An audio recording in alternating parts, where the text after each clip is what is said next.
지난 시간에 이어서 계속해서 우리가 고난 가운데 있을 때의 상황에 대해서 함께 살펴보고 있습니다. 이 고난 당하는 것이 지난 시간에 우리가 살펴본 것이 바로 하나님께서 우리의 삶을 올바른 길로 인도하시고 우리의 삶을 우리를 아름답게 빚어주시기 위해서 하나님께서 고난을 주신다고 지난 시간에 살펴보았습니다. 그런데 우리가 이 고난에 대해서 생각하게 될 때 가끔 기운을 잃는 것 같습니다. 왜냐하면 그렇다면은 우리가 하늘나라 갈 때까지 이 고난이 계속 우리 크리스찬들의 삶 속에서 이루어져야 하는가, 이런 생각이 드는 것입니다. 만약에 우리가 하늘나라 가기 전까지 하나님께서 우리를 다루시는 그 부분들이 다 다뤄져서 우리가 전부 다 온전히 다 내려놓아지고 예수님을 닮아갈 수 있다면 우리가 고난을 졸업할 수도 있을 것입니다. 그러나 이 세상 끝나는 날까지 우리는 완벽하게 예수님을 닮아가는 모습을 나올 수가 없습니다. 그렇기 때문에 안타깝게도 우리 삶 가운데는 이러한 고난이 우리가 하늘나라 가는 날까지 있을 것입니다. 그렇기 때문에 이런 모든 상황 가운데서 우리가 어떻게 이 고난 가운데서 자유해 줄 수 있느냐가 중요한 것입니다. 고난 없는 삶을 우리는 살 수는 없습니다. 그러나 고난으로부터 자유한 삶을 우리는 살 수 있는 것입니다. 하나님께서 우리에게 주시는 능력은 고난이 없이 우리를 축복하시는 것이 아니라 하나님께서는 고난을 이겨낼 수 있는, 고난으로부터 자유할 수 있는 그런 놀라운 능력을 우리에게 베푸시는 것입니다. 현대교회에서 쉬운 복음을 얘기하고 있습니다. 예수님만 믿으면 모든 일이 다 해결되고 자녀가 공부를 잘하고 우리가 시집장가도 잘 갈 수 있고 돈도 잘 벌 수 있고 사업도 잘할 수 있다, 이렇게 생각하는 쉬운 복음에서는 하나님을 따르는 길이 쉬운 길 같고 고난이 없는 길 같고 평탄한 길 같습니다. 그러나 말씀을 보시기 바랍니다. 말씀에 나와 있는 진정한 복음의 말씀은 우리가 좁은 길로 가는 것입니다. 우리가 십자가의 길로 나가는 것입니다. 예수 그리스도의 그 십자가의 길로 우리가 걷는 것입니다. 그 길을 통해서 우리가 빚어지기 때문입니다. 우리가 그 길을 통해서 다듬어지기 때문입니다. 그 길을 통해서 우리는 예수님을 닮아가기 때문입니다. 그렇기 때문에 우리가 고난을 이겨낼 수 있습니다. 그러면 이 시간에는 어떻게 우리가 구체적으로 어떠한 방법을 통해서 이 고난으로부터 자유할 수 있는 그런 삶을 살 수 있는지에 대해서 살펴보는 시간을 갖도록 하겠습니다. 그래서 계속해서 말씀 영성 9번째 시간에 2번째 시간으로 고난 당한 것이 내게 유익이라는 제목을 가지고 그 2번째 파트를 복음 말씀이 시편 119편 65절로 72절 말씀을 통해서 하나님께서 저와 여러분에게 주시는 말씀을 함께 나누도록 하겠습니다. 먼저 지난 시간에 살펴본 말씀을 복습하도록 하겠습니다. 지난 시간부터 이어지는 말씀이기 때문에 간략하게 살펴보겠습니다.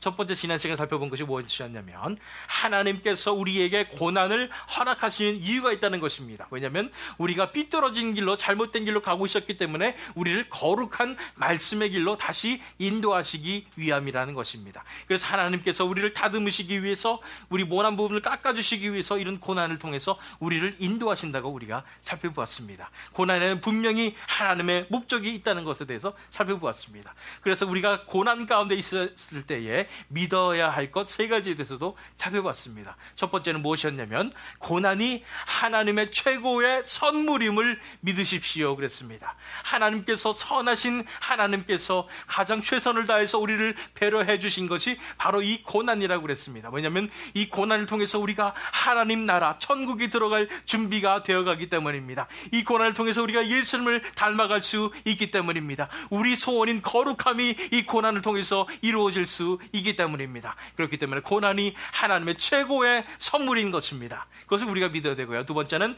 고난이 하나님의 최고의 레슨임을 믿어야 된다고 했습니다. 고난이 하나님의 최고의 레슨이라는 말은 고난을 통해서 우리가 삶의 진정한 지혜와 분별력을 배울 뿐 아니라 예수 그리스도의 군사로 훈련되어지는 그런 놀라운 축복을 얻는 것입니다. 세 번째는 고난이 하나님의 최고의 사랑임을 믿어야 된다고 그랬습니다. 그러니까 제가 지난 시간에 말씀드린 대로 아버지가 사랑하는 자식을 매를 대듯이 하나님의 찢어지는 그런 가슴으로 우리에게 고난을 주심으로써 우리를 올바른 길로 인도하신다고 우리가 살펴보았습니다. 그래서 지난 시간에 클루에 대해서 살펴봤을 때 고난이 유익임을 선포하십시오라고 까지 살펴봤습니다. 우리가 선포해야 됩니다. 입으로 고난이 다가올 때마다 우리는 입으로 선포합니다. 고난이 우리에게 유익입니다 라고 선포할 때에 우리를 유혹하고 있었던 그런 사탄의 세력도 다 떠나가고 하나님께서 영광을 받으신다, 이렇게 살펴보았습니다. 그래서 이 시간에는 어떻게 우리가 구체적으로 고난이 유익임을 우리가 인정하는 그런 삶을 살아갈 수 있는가에 대해서 살펴보겠습니다. 그래서 고난을 유익으로 받아들이는 세 가지 단계라는 것으로 이 시간에 본문 말씀을 통해서 살펴보도록 하겠습니다. 고난을 유익으로 받아들이는 세 가지 단계입니다. 그 첫 번째를 보기 위해서 69절 말씀, 본문 말씀 69절 말씀을 읽겠습니다. 교만한 자가 거짓을 지어 나를 치려 하였사오나 나는 전심으로 주의 법도를 지키리이다. 여기에 이 시인의 고난이 어떤 고난이었는지가 정확하게 나와 있습니다. 어떤 사람인지 모르겠지만 교만한 자라고 표현되어 있습니다. 교만한 자가 거짓을 지어 거짓말을 해서 나를 치려 하였사오나, 어떤 상황이에요? 거짓으로 나를 모함했다는 상황입니다. 억울한 경우를 당한 것입니다. 우리가 살면서 가장 참기 힘든 고난이 어떤 고난입니까? 억울한 일 당할 때 정말로 참기 힘듭니다. 특별히 우리 한국 사람들은 피에 흐르고 있습니다. 한의 정서가 흐르고 있습니다. 억울함이 쌓이고 쌓여서 한이 되었습니다. 그렇기 때문에 한국 사람들이 가장 참지 못하는 것이 바로 이런 억울한 상황인 것입니다. 그런데 그 억울한 상황에 이 시인이 있었다는 것입니다. 그럼에도 불구하고 이 시인은 고난당한 것이 내게 유익이라고 고백하는 것입니다. 특별히 억울한 모든 상황 가운데서도 가장 또 참기 어려운 것이 바로 이런 모함당하는 상황입니다. 내가 잘못이 없는데 다른 사람이 나한테 거짓말을 해가지고 내가 이상한 사람이 되어버렸다는 거예요. 이런 경험을 하신 적이 있으십니까? 저도 불행인지 다행인지 모르겠지만 저도 이런 모함을 당한 적이 있습니다. 정말 참기 힘듭니다.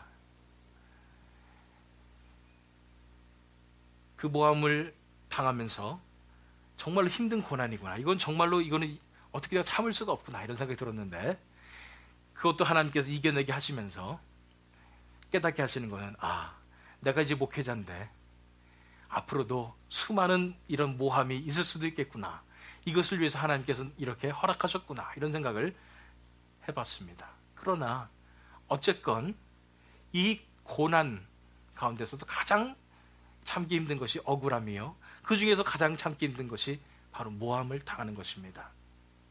그런데도 불구하고 이 시인을 보시기 바랍니다. 교만한 자가 거짓을 지어 나를 치려 하였사오나 나는 전심으로 주의 법도를 지키리이다. 여기에 비결이 있습니다.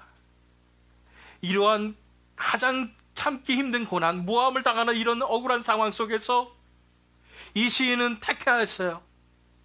이러한 상황을 바라보지 아니하고 나는 하나님의 말씀을 바라보겠습니다. 나는 전심으로 주의 법도를 지키리이다.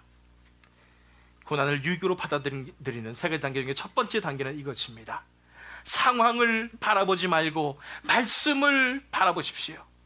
상황을 바라보지 말고 말씀을 바라보십시오. 우리가 억울한 일을 당하게 될 때에 가장 먼저 하고 싶은 것이 뭐냐면 하소연입니다. 하소연. 누군가가 좀 내 마음 좀 이해해 줬으면 좋겠어요. 난 정말 억울하단 말이에요. 나는 정말 모함 당했단 말이에요. 나는 정직하단 말이에요. 그래가지고 그 상대편 아는 사람들을 다 붙잡고 얘기를 합니다. 아니 그게 어떻게 된 거냐면 이 사람이 거짓말한 거라고, 그게 내가 정말 잘못한 게 아니라고 하소연을 하고 내 상황을 이해해달라고 이렇게 한 것입니다. 여러분들 그렇게 해본 적이 있으시죠? 저도 해본 적 있습니다. 그러면 상황이 좋아집니까? 좋아지는 부분도 있습니다. 어떤 부분이 좋아지냐면 내 마음이 조금 시원하긴 합니다. 그런데 후폭풍이 대단합니다. 말이 돌고 돌아서 또 이 사람한테 들어가가지고 더 커지고 일이 커지고 인간관계가 틀어지고 막 이런 사건이 벌어지는 것입니다. 우리가 이런 억울함을 당하고 모함을 당할 때에 기억해야 될 것은 우리가 상황을 바라보지 말아야 합니다. 우리가 억울함을 하소연하려고 하지 말아야 합니다. 우리가 억울함을 하소연할 때 가장 큰 문제가 뭐냐면은 자꾸만 내가 이 억울함을 묵상하게 되는 거예요. 사람한테 얘기하면서 묵상하면서 아우 생각해보니까 열받네 그러면서 또 사람들한테 얘기하면서 뭐가 문제가 되냐면은 이 사람한테 얘기할 때 곧대로 얘기하는 분 계세요. 이런 화가 난 상황에서. 그렇지 않습니다. 나는 아주 희생양이에요. 그렇기 때문에 내가 잘못한 건 약간 이렇게 딱 줄이면서 상대방이 잘못한 것은 조금 더 이렇게 과장하면서 한 번 얘기했어요. 두 번째 얘기할 때는 좀 더 그게 커져 있어요. 나중에 얘기할 때는 나는 완전 천사고 이 사람은 완전 악마가 되는 것입니다. 그러면서 점점 나도 그걸 믿게 돼요. 내가 그것을 믿으면서 어떻게 돼요? 아 정말 나는 엄청 피해당했다 이런 생각을 하면서 내가 피해자고 이 사람은 완전히 악마처럼 나를 대하는 사람이다 이런 생각을 내 자신을 하게 되는 것입니다. 그러면서 어떤 생각이 들어와요? 부정적인 생각이 듭니다. 부정적인 에너지가 나를 가득 채우는 것입니다. 그래서 거기에 휩쓸려 가는 것입니다. 부정적인 에너지로, 분노의 에너지로 살아가게 되는 것입니다. 제가 전에 말씀드린 적이 있습니다. 세상을 이끄는 두 가지의 원동력이 있습니다. 두 가지 에너지가 있습니다. 첫 번째 에너지는 사랑이고 두 번째 에너지는 분노입니다. 사랑의 에너지는 하나님으로부터 오는 에너지로서 이 세상을 아름답게 하는 에너지지만 분노의 에너지는 사탄이 주는 에너지라고 그랬습니다. 그래서 분노에 이끌려 사는 세상들이 얼마나 불행한가. 제가 그래서 예를 들어서 공산주의, 그럴 경우 분노의 에너지이기 때문에 혁명 이런 거기 때문에 그 속에 얼마나 불행한 삶이 이루어지는가 이런 부분에서 제가 말씀드린 적이 있습니다. 그런데 우리가 상황을 바라보게 될 때에, 다른 사람에게 이야기하게 될 때에 우리 마음이 이 부정적인 생각으로 가득 차게 됩니다. 점점 부정적인 생각이 차니까 점점 분노의 에너지가 삶의 원동력이 생깁니다. 아, 복수해야 돼. 내가 어떻게 해서든 성공해야 돼. 내가 복수할 거야. 이런 원동력이 생기면서 살아가는 것입니다. 누가 주는 원동력이에요? 사탄이 주는 원동력으로 사는 것입니다. 여러분들 굉장히 분노에 가득 찬 상태에서 하나님과 관계가 좋은 분 계십니까? 안 계실 거예요. 왜냐하면 사탄의 에너지이기 때문입니다. 하나님과의 관계는 점점 멀어지게 되고 나에게 상처를 줬던 그 사람은 점점 미워지는 것입니다. 그리고 이 상황을 허락하신 하나님도 미워지는 것입니다. 하나님을 원망하게 되는 것입니다. 점점 하나님으로부터 멀어지게 되는 것입니다. 이것을 누가 원할까요? 사탄이 원하는 것입니다. 처음에 고난을 내가 당했을 때, 억울함을 당했을 때, 모함을 받았을 때는 내 잘못이 아니에요. 그렇잖아요. 그 사람 잘못했어요. 객관적으로 봐도, 아무리 객관적으로 봐도 그 사람이 잘못했어요. 거기까지는 여러분 잘못 없지만 그 상황을 묵상하고 다른 사람한테 얘기하면서 그 상황에서 점점 내가 부정적인 생각이 커져가면서 분노가 커져가면서 하나님을 멀리하게 되는 것은 여러분들의 잘못입니다. 그래서 여러분들의 인생이 망가지고 여러분들이 건강도 망가지고 스트레스 받아서, 그렇잖아요. 분노로 가득 차서 살면 여러분들 몸이 망가집니다. 영적 건강도 망가지고 이런 건 다 여러분들 책임입니다. 그래서 죄 짓는 거 여러분들 책임이라는 것입니다. 그렇기 때문에 어떻게 해요? 이 상황에서 최단으로 빨리 눈을 떼야 됩니다. 이러한 억울한 상황이 왔을 때, 모함이 있는 상황이 왔을 때 우리가 첫 번째 해야 될 일은 상황을 바라보지 마시길 바랍니다. 눈을 떼세요. 그리고 가장 빠른 순간에, 물론 처음에 화가 나가지고 뭐 정신이 없겠지만은 그 순간을 기억하세요. 말씀을 바라보시기 바랍니다. 말씀을 바라보세요. 말씀을 바라볼 때 거기에서 길이 있습니다. 말씀에 담겨진 하나님의 생명을 바라보십시오. 하나님을 바라보십시오.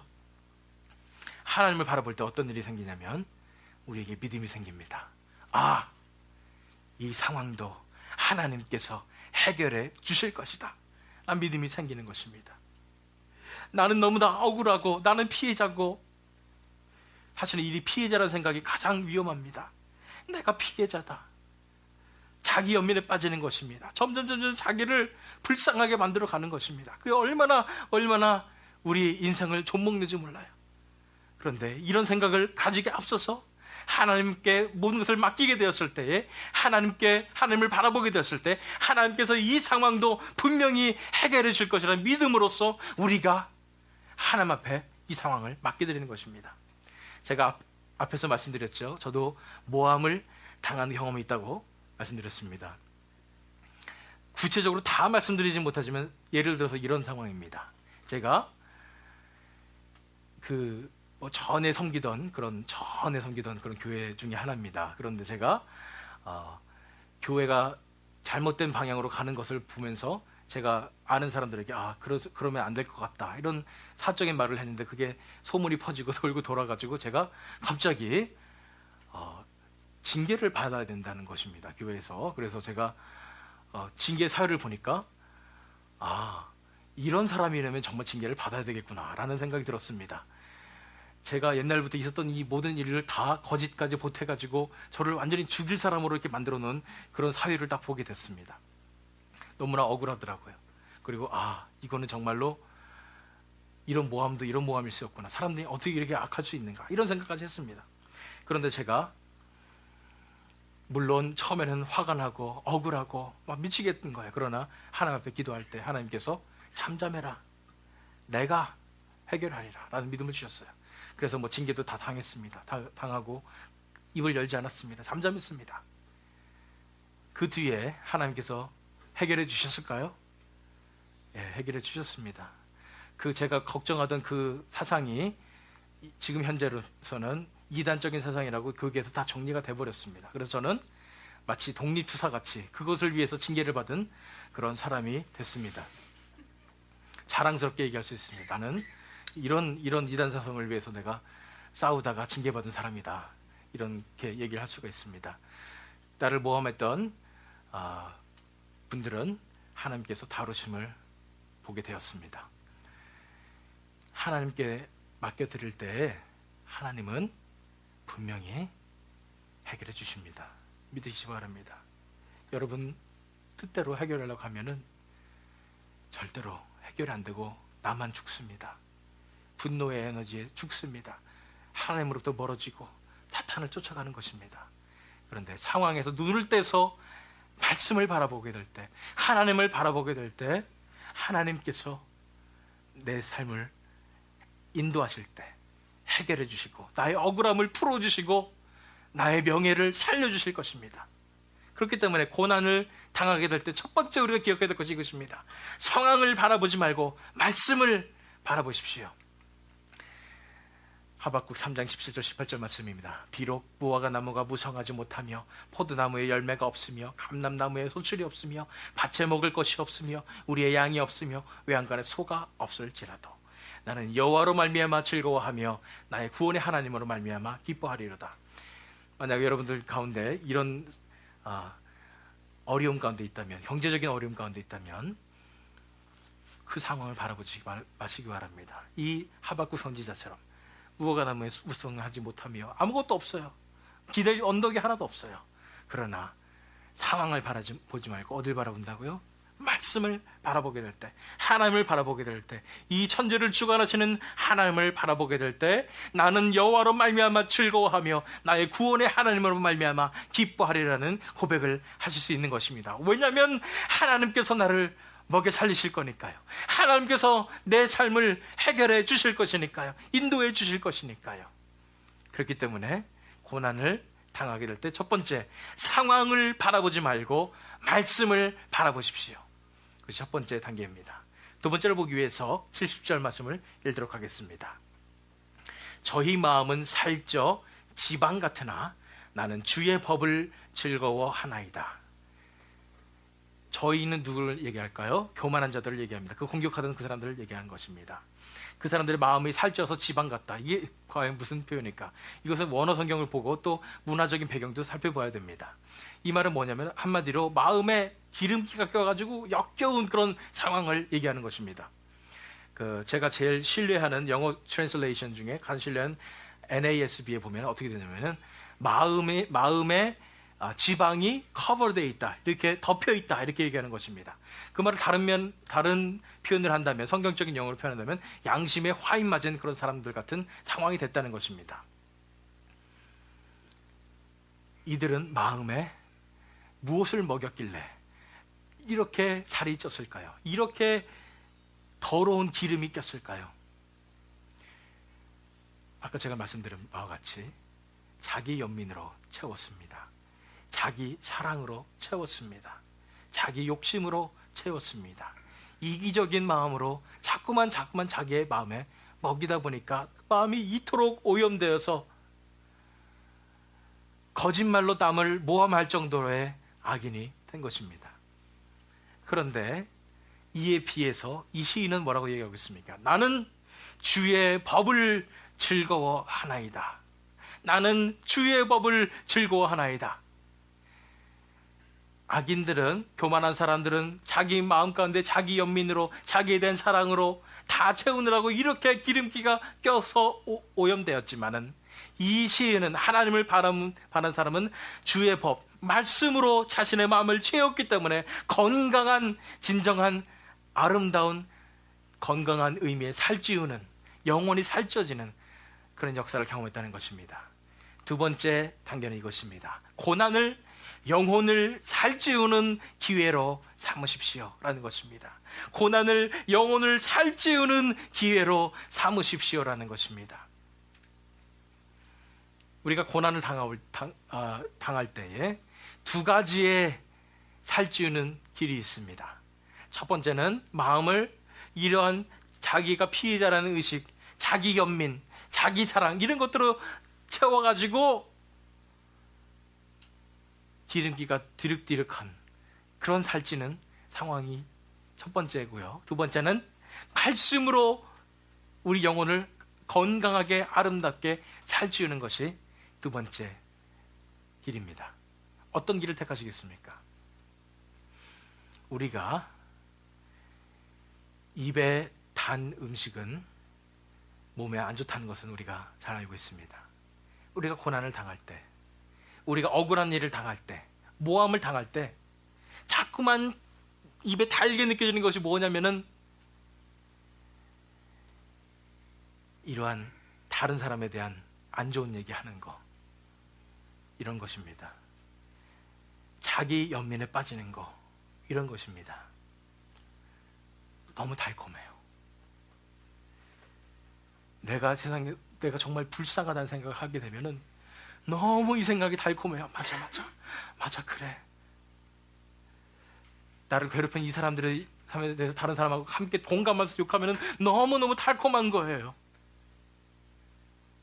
그런데 그렇게 달콤한 것만 마음 가운데 먹다 보면 어떻게 된다고요?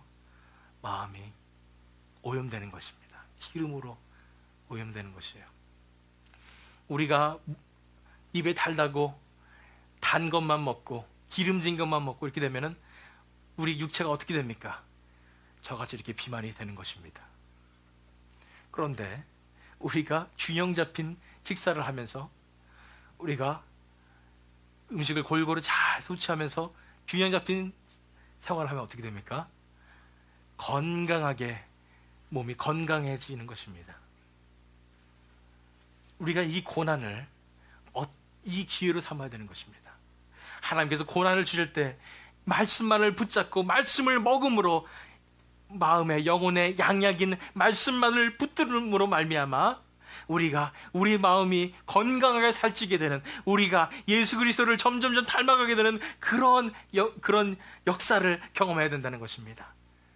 고난의 때야말로 우리가 말씀을 붙들 수 있는 절호의 찬스입니다. 말씀만을 붙들 수 있는 절호의 기회예요. 물론 마음은 자꾸만 내 자신을 먹이고 싶습니다. 내 자신을 사랑하고 싶습니다. 내 자신을 피해자로 몰아가고 싶습니다. 내 자신을 연민하고 싶습니다. 그러나 마음 한켠에 분명히 있습니다. 어떤 마음이에요? 아, 말씀을 붙잡아야 되겠구나. 내 힘으로 할 수 없었기 때문에 말씀을 붙잡아야 하겠구나.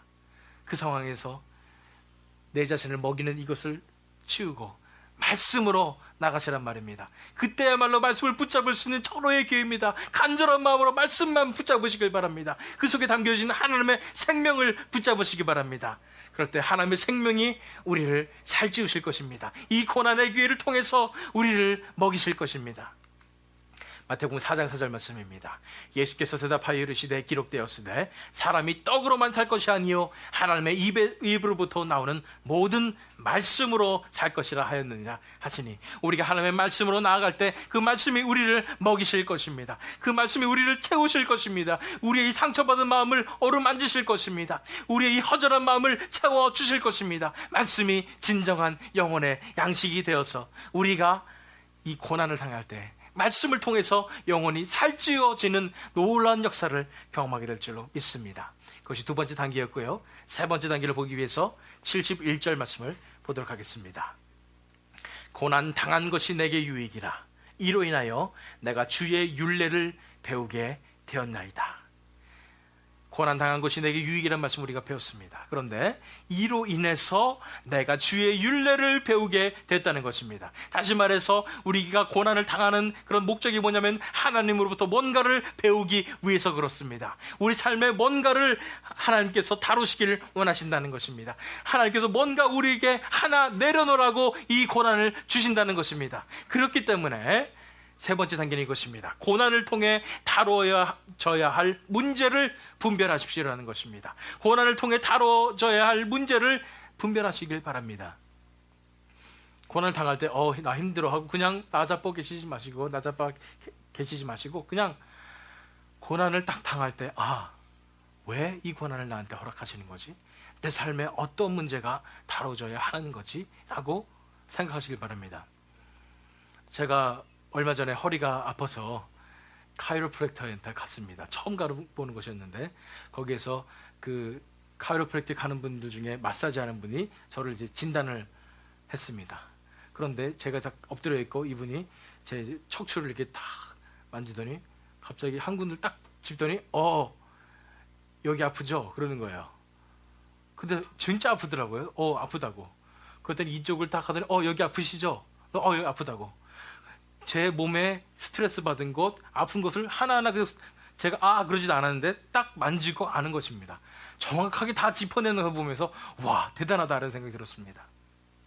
하나님께서 여러분들의 인생을 짚어내고 싶으십니다. 무엇을 통해서요? 고난을 통해서. 하나님이 지금 짚고 계세요. 그래서 아픈 거예요, 거기가. 근데 왜 아픈지, 왜 거기를 짚고 계시는지를 우리가 분별해야 된다는 것입니다. 예를 들어서 여러분들이 그 근본은 뭐냐면은 우리 약한 부분이 어떤 부분이냐면 우리가 새 생명으로 살아가야 되는데 갑자기 옛 본성이 확 튀어나오는 그런 부분이라는 것입니다. 그 부분이 해결이 안 됐기 때문에 우리의 옛 본성이 확 튀어나오는 거예요. 그 부분을 하나님께서 해결하기 원하셔서 그 부분을 보여주시는 거예요. 고난을 통해서. 그렇게 되면 아무리 작은 고난이라도 우리가 정말 포커스를 해서 하나님 무엇을 고치기 원하십니까? 라고 여쭤봐야 되는 거예요. 그런데 이 약한 부분을 생각하면서 여러분들의 증상이 예를 들어서 욱하는 거다.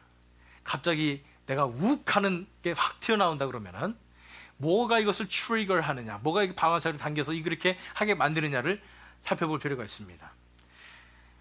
저도 욱하는 성격이 있었습니다. 지금은 제가 정말로 욱하지 않는데 옛날에는 정말로 욱하는 사람이었습니다. 그런데 이 욱하는 것이 왜 그런가 살펴봤더니 저의 약한 부분은 무엇이었냐면 무시당하는 거, 이것을 견딜 수 없었던 것입니다. 왜 그런지는 아직도 제가 잘 몰라요. 그런데 어렸을 때부터 저는 이상하게 무시당하는 게 싫었습니다. 그래서 어렸을 때 어른들이 막 어리다고 막 무시하고 반말하고 막 이런 거 되게 싫어했습니다. 그래서 제가 고등학교 때 사진을 보면은 제 아내가 보면 깜짝 놀라요. 40대 아저씨 같다 이런 생각을 합니다. 일부러 그렇게 제 자신을 나이가 많아 보이게 이렇게 하고 다녔었어요. 무시당하는 거 싫었어요. 그래서 저는 그 어린 사람한테도 제가 반말하는 게 쉽지가 않아요. 요즘 청년들에게 제가 반말을 하는 이유는 뭐냐면은 제가 존댓말 하니까 저를 편하게 못 느끼는구나 하는 것을 알았기 때문에 제가 최대한으로 노력해서 이렇게 반말을 하는 것입니다. 그런데 저는 그렇게 무시당하는 게 저한테 그렇게 상처로 다가왔기 때문에 그렇습니다. 하나님께서 이러한 저의 약한 점을 다루셨을까요? 안 다루셨을까요? 당연히 다루셨습니다. 제 인생에 그렇게 무시당한 적은 없었습니다. 매일매일 무시당했습니다. 내 영혼이 송두리째 부서질 정도로 무시를 당했습니다. 내려놨다 싶으면 그 다음날 또 고난이 다가왔습니다. 엄청나게 무시를 당해서 이제는 내가 정말 죽었구나 될 때쯤에 하나님께서 이 고난으로부터 자유롭게 해주시더라고요. 그래서 제가 전에도 말씀드린 적이 있듯이 그래서 웬만한 사람이 저를 무시하거나 웬만한 사람이 저를 화나게 할 수는 없는 것 같습니다. 물론 저도 완벽하진 않지만은 하나님이 그 고난을 통해서 저를 이렇게 다뤄주신 것입니다. 여러분들은 어떤 점이 약점입니까? 어떤 부분이 약한 부분입니까? 지금 말씀 들으시면서 다 생각하고 계시라고 생각합니다. 그 약한 부분을 다루셔야 하기 때문에 하나님께서 고난을 지금 여러분 삶 가운데 허락하신 것입니다. 인간관계에 약점이 있다면 하나님은 그래서 그 사람 보내신 거예요. 여러분 곁에. 그래서 그 사람을 통해서 내가 부족한 부분이 무엇인지 해결하고 싶으신 것입니다. 만약 여러분들이 안정감에 문제가 있다면 안정감이 있어야지 잘 살 수 있는 그런 약점이 있다면 안정감이 없으면 불안해서 살 수 없는 그런 사람이라면 하나님은 여러분들을 경제적인 부분으로 고난을 주실지도 모르겠습니다.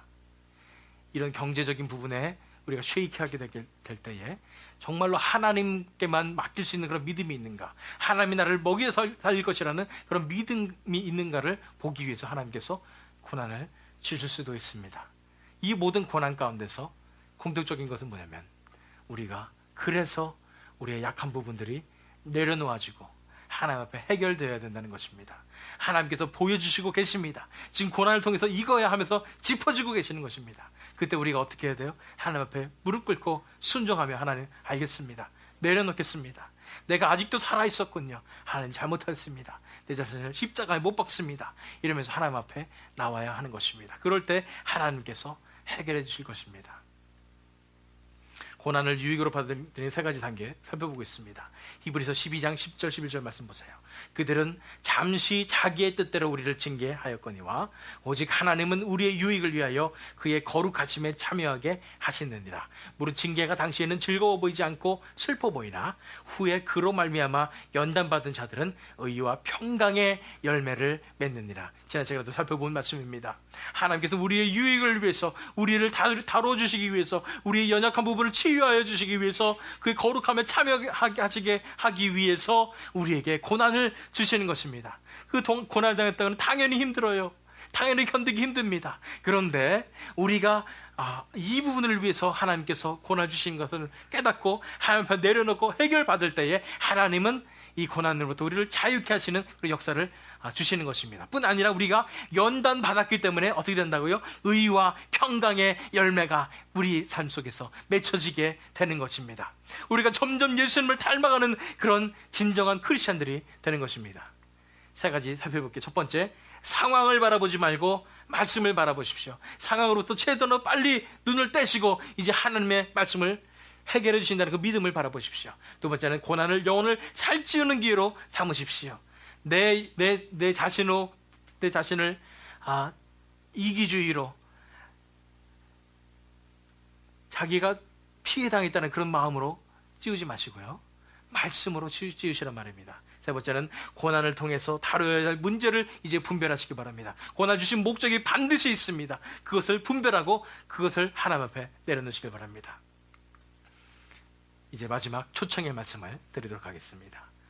오늘의 초청의 말씀은 이것입니다. 고난을 통해 무엇보다 귀한 보물을 얻으십시오 라는 것입니다. 고난을 통해서 무엇보다 귀한 보물을 얻으십시오. 마지막 72절 말씀 읽겠습니다. 주의 입의 법이 내게는 천천금은보다 승하니이다. 하나님의 말씀이 내게는 천천금은보다 승하니이다. 이 말씀이 무슨 말씀인지 잘 모를까봐 NIV 성경을 읽겠습니다. The law from your mouth is more precious to me than thousands of pieces of silver and gold. 몇 천 개 되는, 1,000개가 넘는 몇만 개가 되는, 몇백만 개가 되는 그런 은과 금보다 이 말씀이 훨씬 더 낫다는 것입니다. 왜요? 이 말씀이 나를 변화시키기 때문입니다. 그렇기 때문에 고난이 우리에게 다가올 때 우리는 이 고난 또 참고 이겨야 되나? 또 이 힘든 가운데 어떻게 살아가야 되나? 이렇게 좌절하는 것이 아니라 이 고난 뒤에 얻어지는 이 값진 보물을 우리가 바라봐야 하는 것입니다. 이 고난을 통해서 우리가 얻을 수 있는 것은 이 세상에 그 어떤 것보다 더 귀한, 돈으로 바꿀 수 없는 엄청난 그 보물을 우리가 얻게 된다는 것입니다. 여러분 잘 아시는 말씀, 욥기 23장 10절 말씀입니다. 그러나 내가 가는 길을 그가 아시나니 그가 나를 단련하신 후에는 내가 순금같이 되어 나으리라. 개역 성경에는 내가 정금같이 나으리라 이렇게 말씀하고 계신 거예요. 나를 단련하시는 것이 고난입니다. 내가 고난을 통해서 정지되는 것입니다. 이 금을 만드는 이런 용광로를 생각해 보십시오. 그 속에 들어갈 때는 너무나 뜨겁고 힘든 그런 과정이지만 그 속에서 불순물이 제하여지고 아름다운 순금으로 나오게 되는 것입니다. 하나님의 고난의 용광로 속에 우리가 들어가게 될 때에 우리는 원석에 불과했습니다. 불순물이 너무나 많았습니다. 그런데 하나님의 고난의 용광로 속에서 우리가 뜨겁게 고난을 당할 때 그 end product는, 결과는 바로 정금같이 순금같이 나오는 것입니다. 이것은 세상이 줄 수 없는 보물입니다. 우리 같은 자가, 우리같이 부족한 자가, 우리같이 죄악된 사람들이, 우리 같은 죄인이 하나님 앞에서 순금같이 나오게 되는 이 모습을 바라보시기 바랍니다. 이것이 우리의 소망인 것입니다. 우리가 고난을 당할 때에 이 엔드 프로덕트를 보시기 바랍니다. 우리가 정금같이 나올 것입니다. 세상에서 가장 귀한 보물같이 우리가 나오게 될 것입니다. 세상에서 가장 귀한 보물이 우리가 될 것입니다. 우리의 이 변화된 모습, 우리가 이 예수님을 닮아가는 이 모습으로 우리가 하나님께 나오게 될 것입니다. 만약 여러분들이 정말로 예수님과 같은 거룩함을 이뤄내고 싶다는 그 열망이 여러분 마음 가운데 있다면 그것은 하나님의 생명이 여러분 안에 임했다는 증거입니다. 새 생명이 여러분 안에 있다는 것입니다. 새 생명이 있는 분들은 제 말을 이해할 것입니다. 이것이 얼마나 귀한 보물인가. 내가 순금같이 나오리라. 내가 정금같이 나오리라. 이러한 고난을 통해서 세상이 돈 주고 살 수 없는 이런 놀라운 귀한 보물로, 정금으로, 순금으로 나오시는 저와 여러분이 되시기를 예수 그리스도의 이름으로 축원합니다. 오늘 기도하실 때에 기도 제목을 보겠습니다. 첫 번째는 상황이 아닌 말씀에 집중하게 하여 주시옵소서. 이제 상황으로부터 눈을 떼서 부정적인 에너지가 아니라 말씀을 통한 하나님의 사랑으로서 내가 이겨내게 하여 주시옵소서. 두 번째는 마음을 말씀으로 살찌우게 하시옵소서. 내 자신에 대한 사랑이 아니라, 자기 사랑이 아니라, 이기주의가 아니라, 자기 연민이 아니라 말씀으로 살찌우게 해 주시옵소서. 세 번째는 무엇이 다뤄져야 하는지, 내 삶 속에 무엇이 다뤄져야 하는지 알아보게 하시고 그것을 내려놓게 하여 주시옵소서. 네 번째, 고난을 통해서 연단의 보물을 얻게 하시옵소서. 내가 이제 이 고난을 통해서 정금같이 나오는 이 순간을 경험할 수 있도록 인도하여 주시옵소서. 이것을 가지고 이 시간 다 같이 함께 하나님 앞에 간절히 기도하는 시간 갖도록 하겠습니다. 기도하시겠습니다.